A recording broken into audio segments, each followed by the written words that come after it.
तर मित्रांनो, माझ्या मिस्टरांचं ज्यावेळेस हॉस्पिटल चालू होतं ना, कंप्लीट 10 महिने, त्या काळात मला माझ्या ननंदबाईंनी 50,000 रुपये दिले होते आणि त्यांचं खरंच माझ्यावर उपकार आहे की त्यांनी आम्हाला त्या काळात मदत केली. पण आता माझ्या ननंदबाई त्या 50,000चं मला व्याज मागत आहेत. तर डिअर ननंदबाई, तुम्हाला मला एवढंच सांगायचं आहे की तुम्ही आम्हाला त्याच वेळेस जर सांगितलं असतात की हे पैसे व्याज नाही, तर आम्ही लोकांचे पाय धरले असते, पण तुमच्याकडून पैसे घेतले नसते. तर नमस्कार मित्रांनो. तर मित्रांनो, व्हिडिओ कंटिन्यू करा, कारण मी आज सगळं सांगणार आहे की किती खर्च झालाय, काय काय केलंय, काय कुठल्या हॉस्पिटलला नेलंय आणि किती खर्च झालाय. कारण काय काय जणांचं म्हणणं असं आहे की घरच्यांचं की हॉस्पिटलला काही खर्च झालेला नाहीये.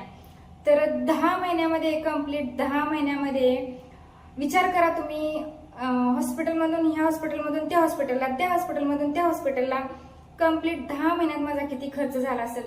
फक्त विचार करून हे करा, कारण दुसऱ्यांना मनाला काहीच जात नाही की काय खर्च झालेला नाही, पण ज्यानं केलेलं असतं ना त्यालाच माहित असतं की काय केलंय ते.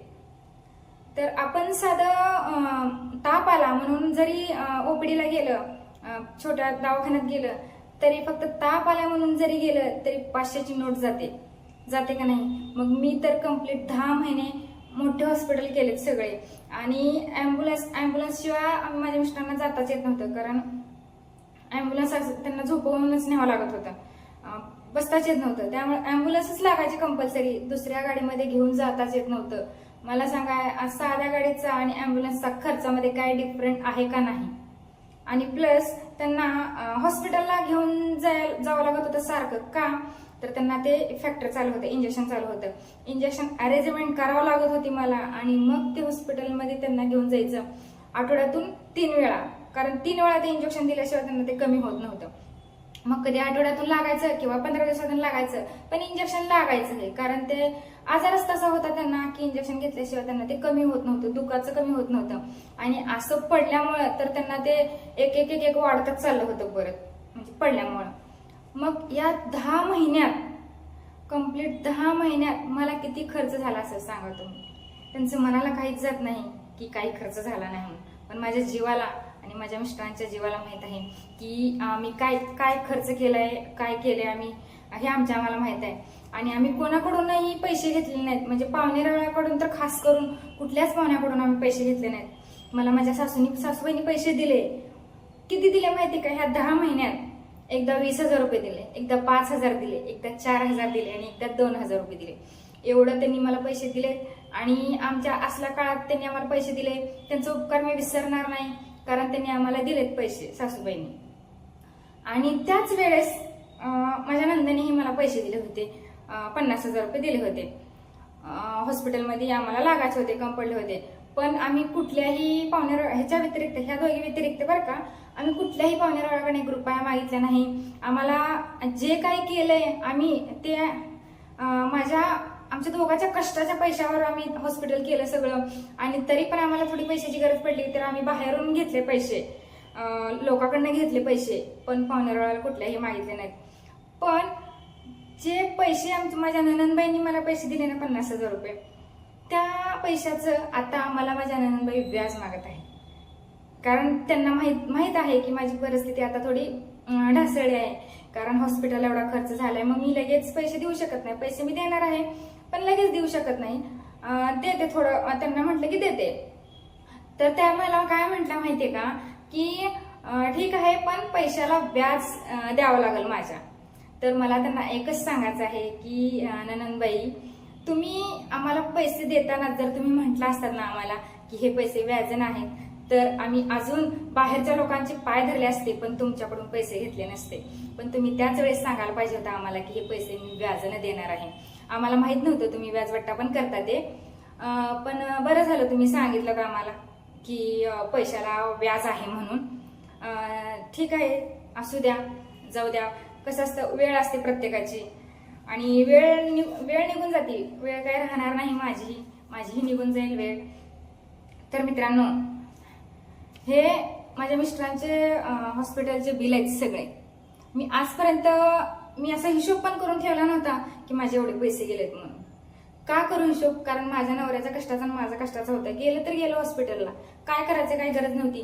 म्हणून मी कधी पावती सुद्धा असं जपून ठेवावी म्हणून ठेवली नव्हती. पण ह्या पावत्या जेवढ्या माझ्या जवळ होत्या म्हणजे सापडल्या त्या मी सगळ्या गोळा केल्या. आणि बाकी तर अजून याच्या व्यतिरिक्त त्याच्या अशा डबल टिबल पावत्या आम्ही असं टाकून दिल्या असतील. डबल टिबल पावत्या असं टाकून दिल्या असतील आम्ही. कारण आम्ही ते विचारच केला नाही धाराचा कधी, म्हणजे ठेवायचा आहे की आपल्याला त्यातून काय मिळणार. आम्हाला माहितीच होतं त्यातनं आम्हाला काय मिळणार नाही. ते पावत्या जपून ठेवून काय करणार आहे, कारण आपल्याला काय मिळणारच नव्हतं त्यातनं. त्याच्यामुळं मी विचार सुद्धा केला नाही की कधी पैशाचा एवढे पैसे गेले असतील म्हणून.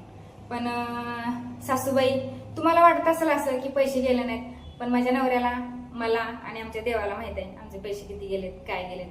त्यामुळे तुम्ही नका विचार करू आमच्या पैशाचा. हा, तुम्ही आम्हाला पैसे दिलेत 20,000, 5,000, 4,000 आणि 2,000. याच्या व्यतिरिक्त मी तुमचा 1 रुपयाही घेतले नाही माझ्या नवऱ्याच्या हॉस्पिटलसाठी. आणि तुमचा उपकार आहे माझ्यावर. तर बघा मित्रांनो, हे एवढे बिल आहेत हॉस्पिटलचे.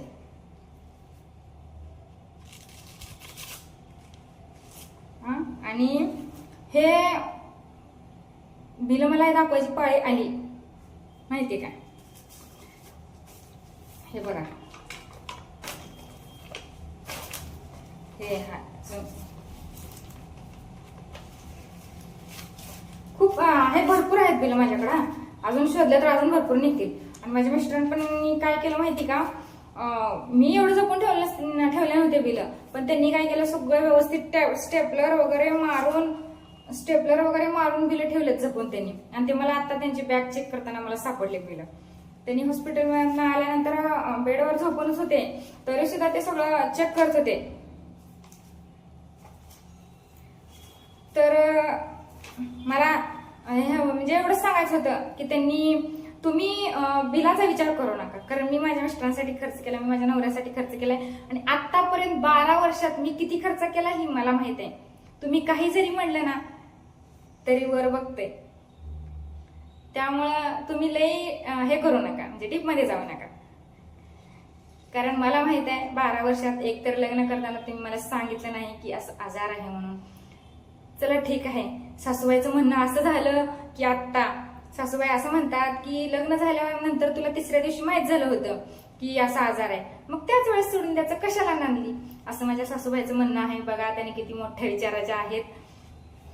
तर सासूबाई, आमच्यात तशी परंपरा नाहीये की लग्न झाल्यानंतर नवरा सोडून द्यायची. त्याच्यामुळं तुम्ही आता बघा कसं, म्हणजे तुम्हाला काय वाटतंय ते.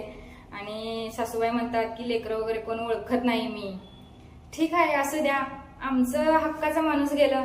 आता आम्ही कोणाकडून अपेक्षाच करत नाहीच अपेक्षा, कारण आमचेच माणूस गेले, दुसऱ्याकडून काय अपेक्षा करून उपयोग आहे ना. तुमचं तुमच्या संग. त्याच्यामुळं मी एवढा लोड घेत नाही कुठल्याच गोष्टीचा. मी आतापर्यंत कधीच मी माझ्या स्वतःच्या कष्टावर आहे, स्वतःच्या जीवावर आहे. कोणाला मी कधीच हात पसरला नाही. लहानपणापासून आई वडील नाहीत तरी मी हिमतीने राहिलेली मुलगी आहे. त्यामुळे मी आताही कुणाची अपेक्षा करणार नाही.